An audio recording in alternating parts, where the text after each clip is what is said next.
Hello and welcome to the StopDevaluation podcast. I'm your host and founder of the StopDevaluation movement, Melody Hilton. The heart of this movement is to see the value in all of humanity and live courageous lifestyles of using our power for good instead of harm. We can affect change by choosing validation over judgment, and I hope you'll take your place and make a positive impact in this world.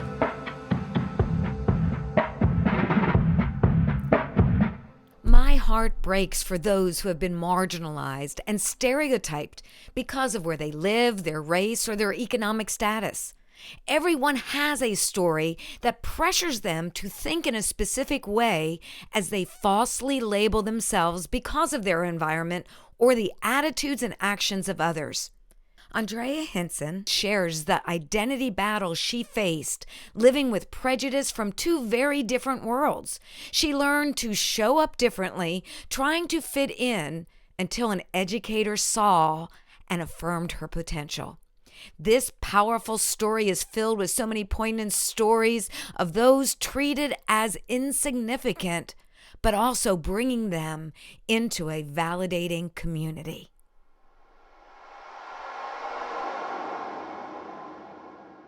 Welcome, everyone, to the StopDevaluation My Story interview.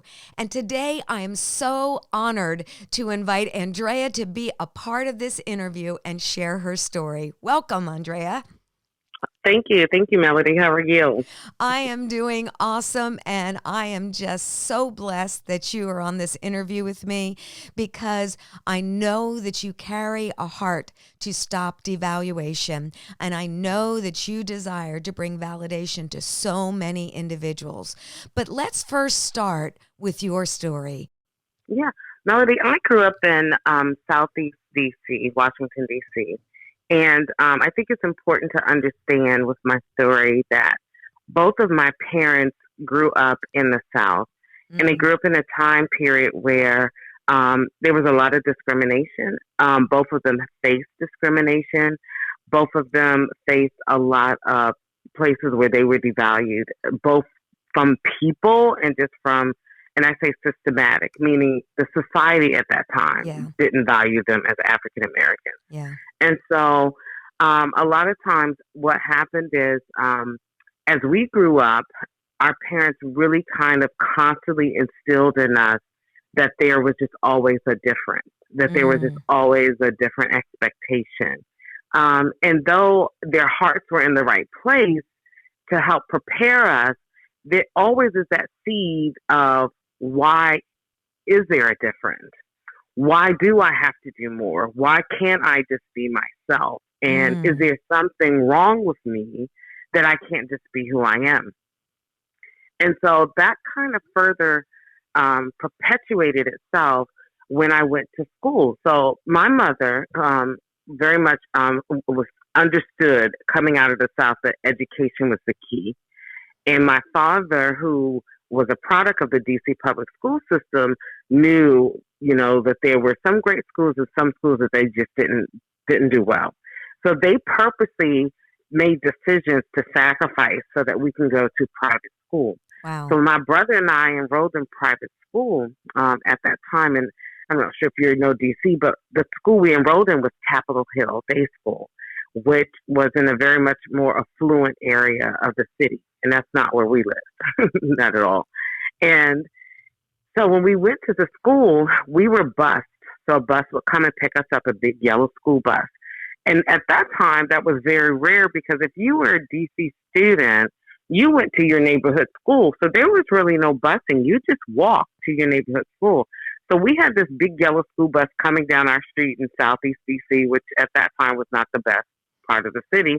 And we would get on it every day, my brother and I, and we would go all the way across town to a private school in which at that time there were only 4 African American students in the entire school. Wow. Yeah, my brother and I, and then 2 other students. They were siblings as well. And what I quickly understood and realized was that those 2 worlds, meaning my school and my neighborhood, did not mix. Like they could not mix. They could not integrate. And so it's funny because even to this day, I, it still exists. My family calls me Angie. Mm. No one in my family knew for a long time that my name was Andrea. They all just called me Angie. And so it's funny because my first day of school, and this is in me in pre-K, and the teacher's like, Andrea, Andrea. And I don't even raise my hand because I didn't even know my name was Andrea. I thought my name was Angie Hmm. because that's what I was called ever since I can remember. So when the teacher was like, "You're Andrea," and I was like, "No, I'm not." You are. I broke down in tears, and then my mother, explained to me, "Yes, you're Andrea. That's your birth name. Blah blah blah. We call you Angie. This is your nickname."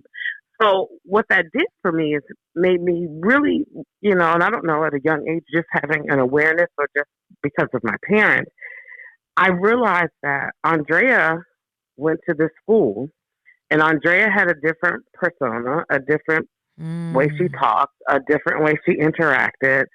And then Angie lived in Southeast DC. Wow. And the challenge with that was neither person was accepted in the other environment. So you kind of grow up not feeling completely you. Like Mm. I'm these two different people.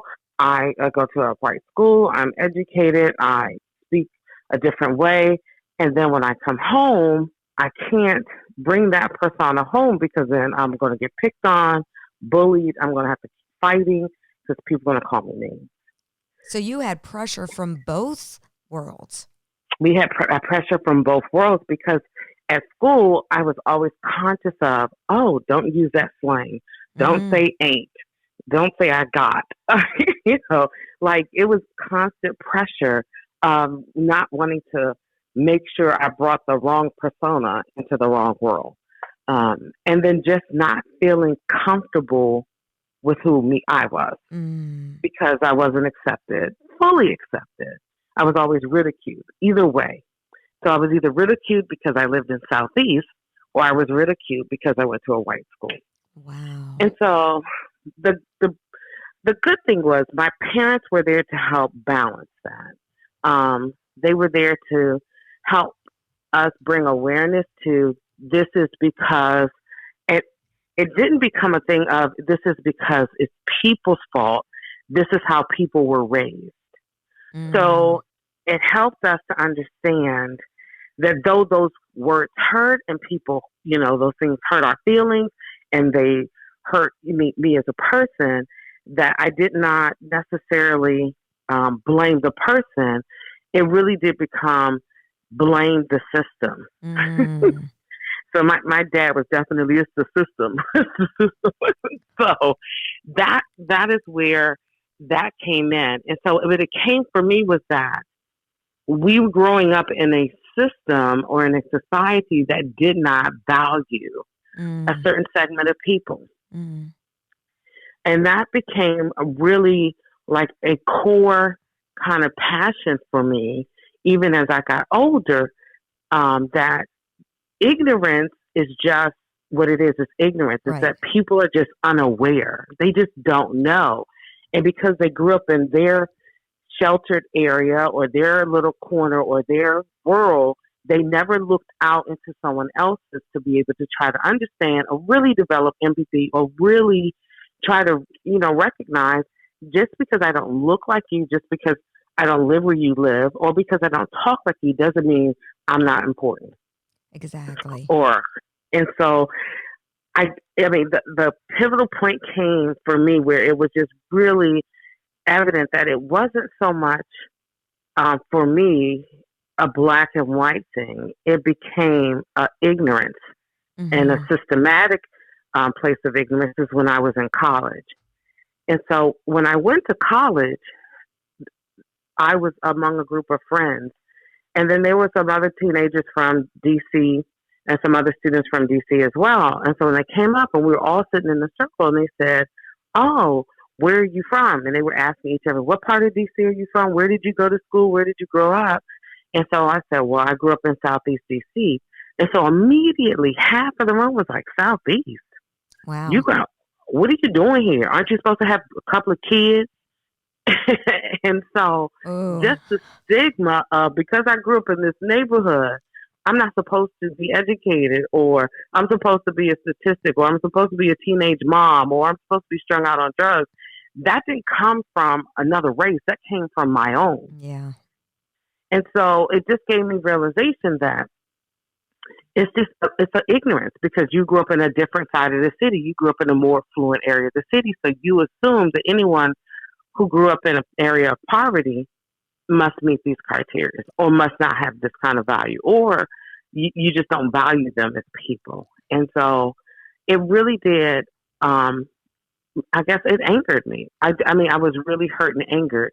I experienced that from people of different races, I mean, but not from my own. And that was the first time. And I just said, wow, God, I can't, how do you deal with that? How do you begin to help educate? And so I had one of our directors there who ran the dorm. They were called a resident director.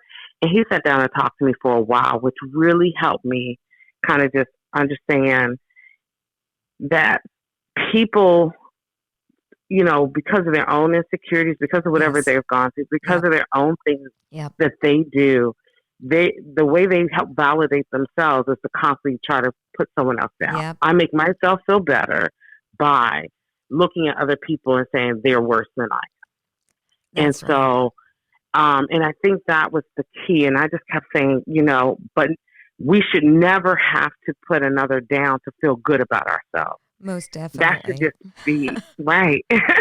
That should just be independent. But what I understand is that if you grow up in a place where that's just not around you, or that's not something that's poured into you, or for me, that's not physically what it looks like, then that is where you have that challenge.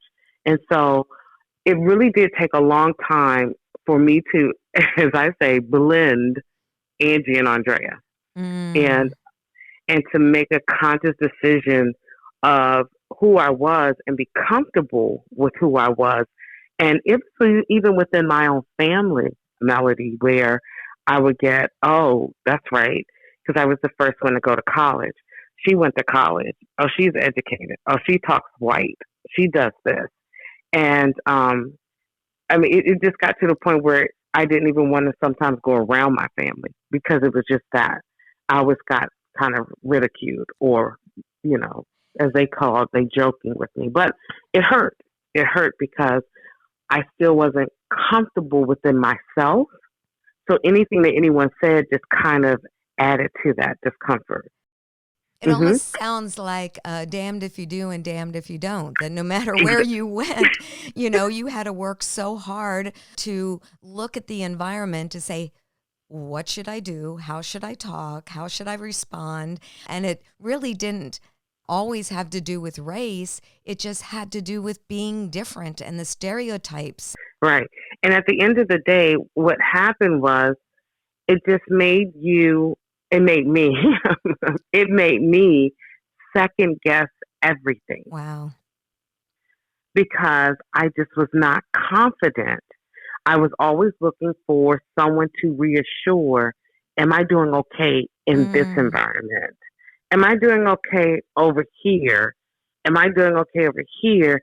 Because I grew up with the thought I can't be who I really am mm. in any of these places.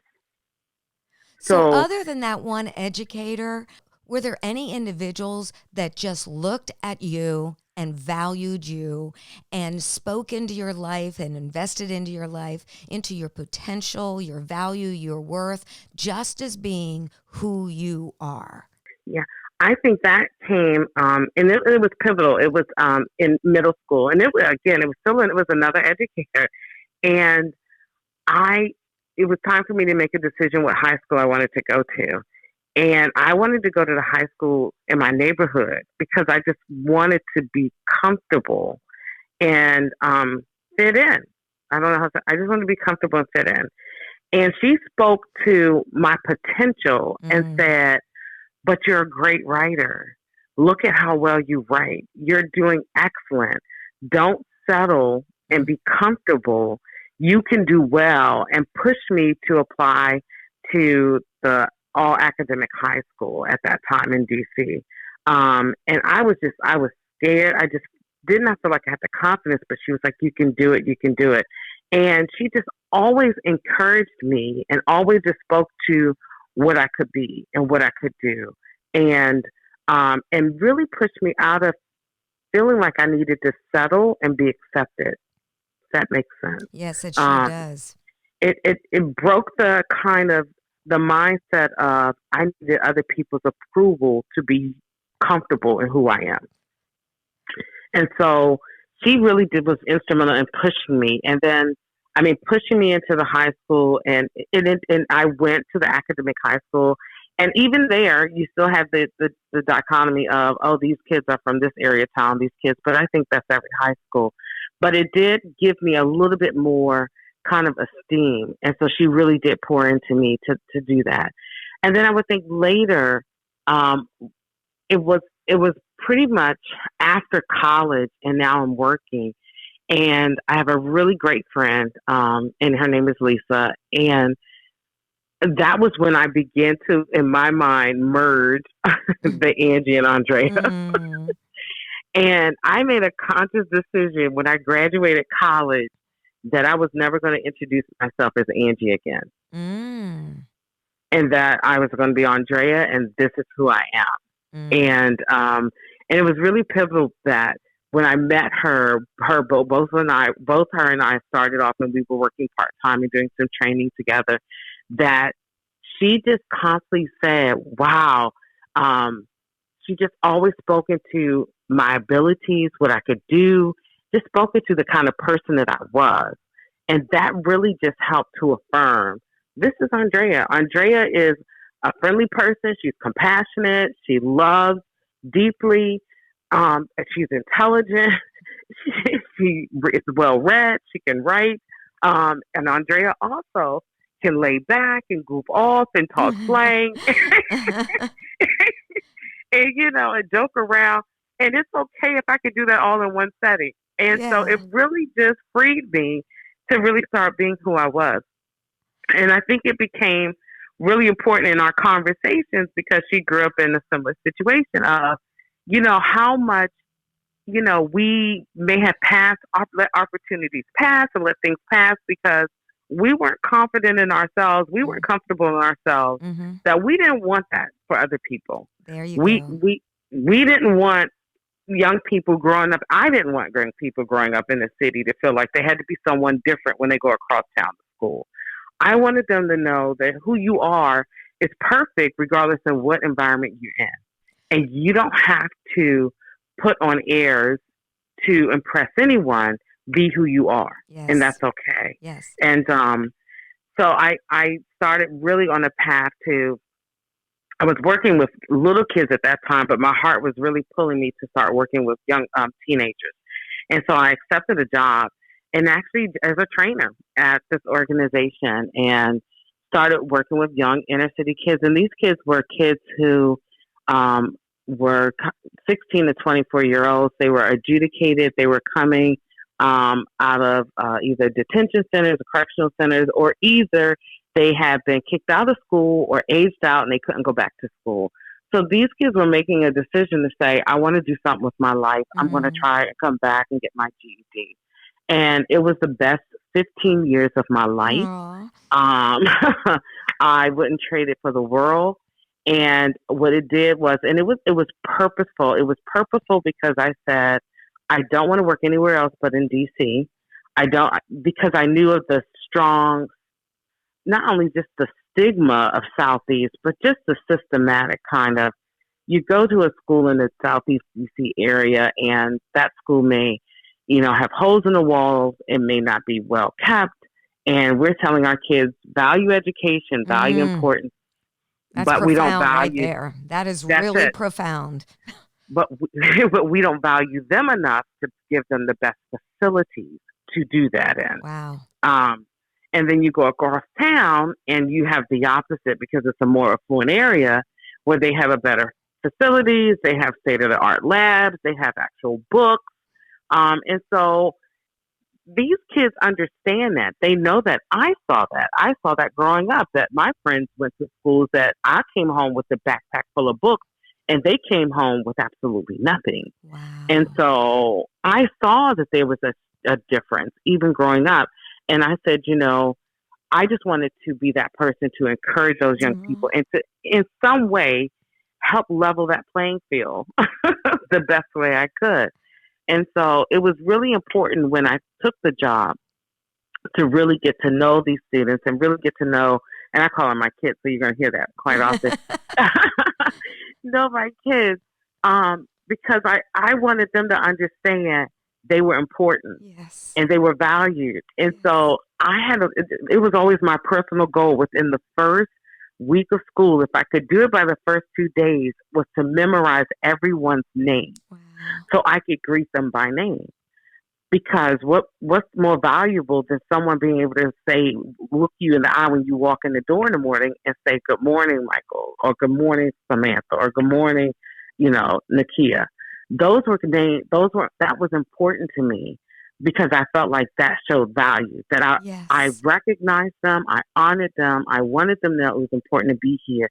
And I think the other piece was really working with not only the staff, but working with just people in general to help them understand that our kids are coming from different places and different experiences that we Yes. aren't even aware of. Yes. We we have no clue. We don't know what goes on in their home when they Yep. wake up in the morning. Yep. We don't know if they got yelled at, if they were abused. We don't know if they had anything to eat. We don't know if they even had money. Mm. But what we did know is they went through whatever they had to go through to get to us. Mm. So the least we can do is make them feel like they're important while Yes. they're with us, right? And so it was important to make sure the building was clean, that they had things there, that if they didn't have a pencil was provided and they weren't yelled at for not having a pencil, that we talked to them and greeted them as they walked through the door. And we didn't ignore them. We honored them. And it was extremely, extremely important. And what grew as a little small school and still is, our enrollment doubled within 5 years. Wow. And it doubled because, number one, our young people really felt they belong. And when they came in the building, it was a practice that I did every year because I felt like this was extremely important. And what I did is every year I would take the previous year's kind of code of conduct rule book, kind of this is our class norms, and tear it up. And I was like, this is a new group, this is a new class, this is your school. This is the time where you will decide how we as a community in this building are going to operate. Wow. It was so important for them to have a voice because a lot of times they have no voice anywhere else. Oh. And so I wanted them to know that if you took the effort to do everything you needed to do to get in, and it was not an easy school to get into, that then we're going to take every effort to make sure you feel like this is where you belong and you feel a part of this and you feel like you have something to invest. So it was really important to kind of set that up. It was also important for us to understand and take into account all that our students was going through Yeah. in terms of having a heart for them. I remember, and this was kind of, a pivotal point in my career. In my first year there, each of us had mentees. And so those were students that we would kind of, if they had extra questions, if they needed help or needed support. And one of my mentees, he lived in Southeast DC. And he was late to school every day. And I was like, why are you late every day? What's going on? And he said, because I take 3 buses. And I was like, well, why don't you take the subway? And he was like, I don't really know how to take the subway. Oh. So one morning I got up and we decided to meet. And I drove to his home. I got him up early in the morning. I met his mom. We walked to the subway, him and I, got on the subway, went to the transfer point so that he could understand, and then came to school. And so he could see that it took less than 30 minutes on the subway. We were taking him over an hour on the bus. Wow. And so it was so um, eye-opening that, for him, it was the great thing of, someone coming to take him to the school. But it was just eye-opening that our kids, they we assume they do things without ever understanding the real reason. And then we make judgment and our actions then line up with our own beliefs or our own assumptions instead of really talking to our students and being able to understand what is the real reason. And then the struggle with why they don't feel valued is because we automatically assume things Right. based on Yep. where they live, who they are, Yep. what they look like, instead of being asking. So I could have said, "Oh, you just don't want to be on time. You just want," but he literally did not know a better route. So the sad part of that is, in that same school year, that was my mentee. He was murdered um, about 3 months later. Oh my And he goodness. was murdered going to McDonald's, and and that just, I mean, I remember like that. That made me say, I, I don't, I don't want another one whose Oh, life is cut short.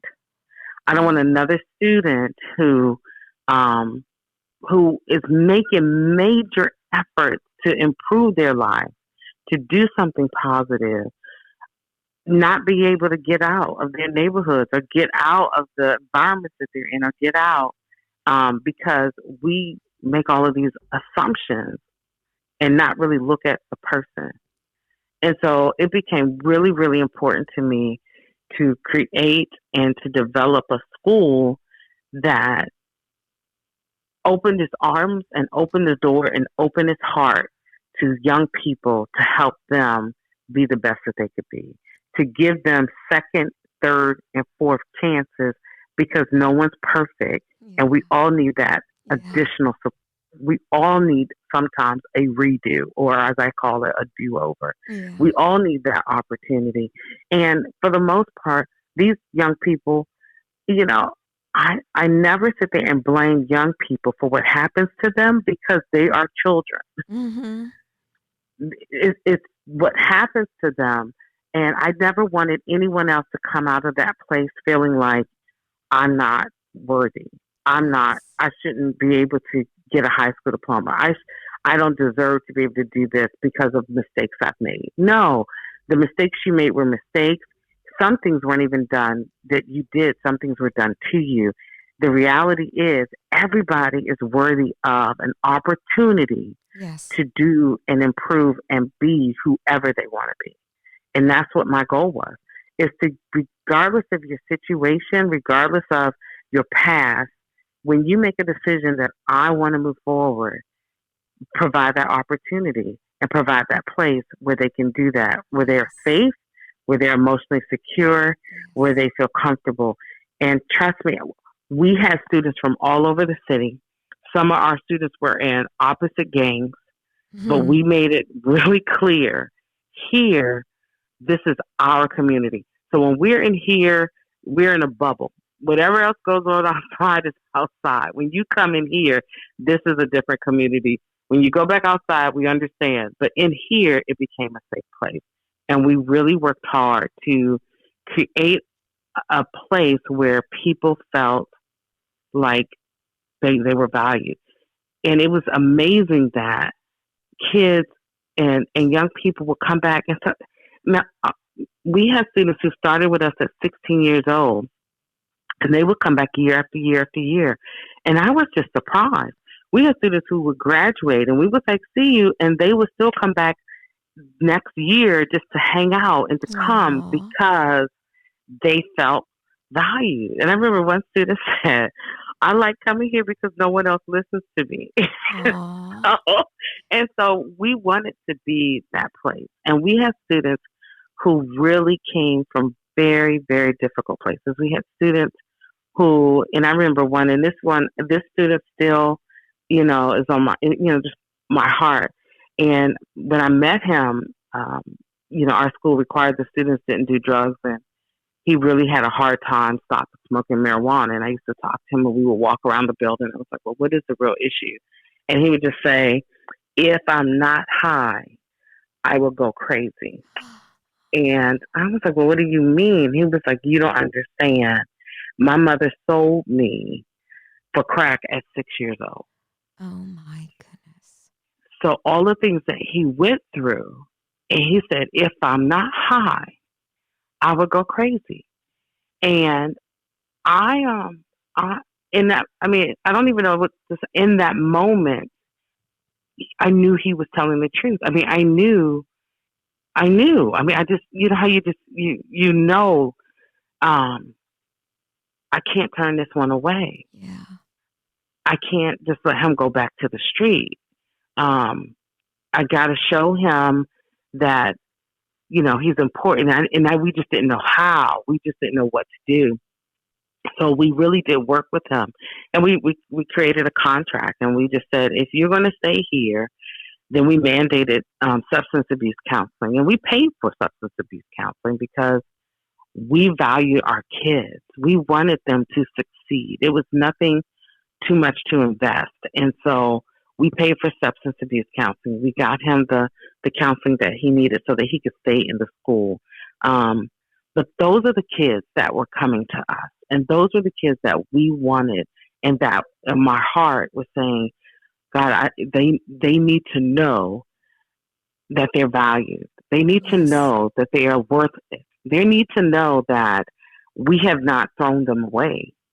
That we're not saying, "Oh, you can't come back here. You can't come get an education. Nope, you're not going to be able to get a job."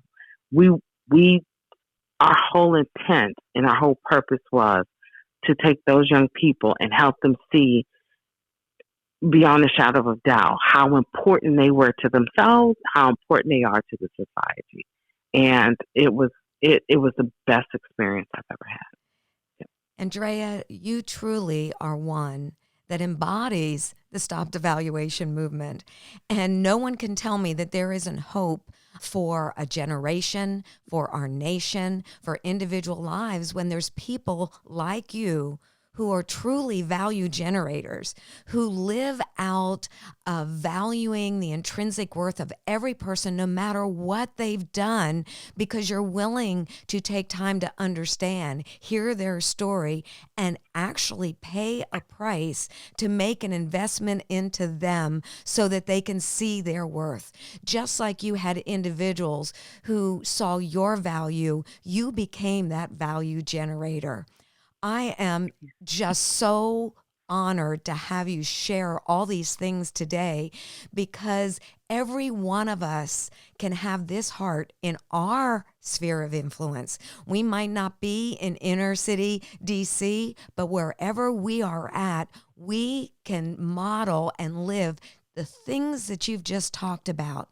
Now, before we close, Andrea, is there Mm-hmm. anything that you would just like to say to the audience that it's like, okay, before I go, I just must say this? Yeah, I just want to share two things if I can. Sure. The first is so in all of this, it became really relevant and became really personal. And not that it wasn't personal when I was out there working with all these kids, when my son was experiencing the same thing in his Oh, school. mm, And what happened is my son is special needs, and there was a teacher, and he was in a private school, and the school really didn't have the support to do what they needed to do. And unfortunately, he became a scapegoat of bullying and accusation. oh, And and it got to the point where I remember picking him up from school one day, and I said, "Honey, we have to go."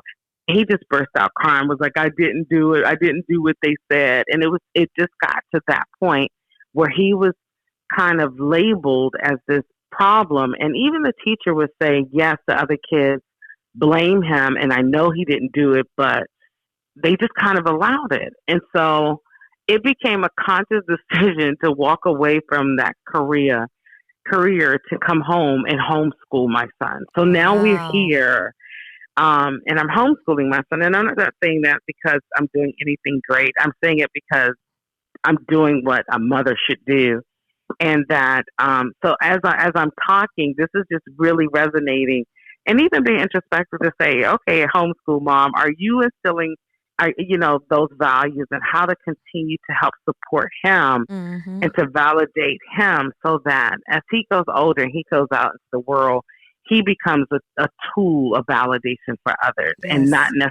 necessarily, the opposite. And so this became really personal. It became really real Yeah. within the last year. And so, you know, it and I think it made me have a different lens.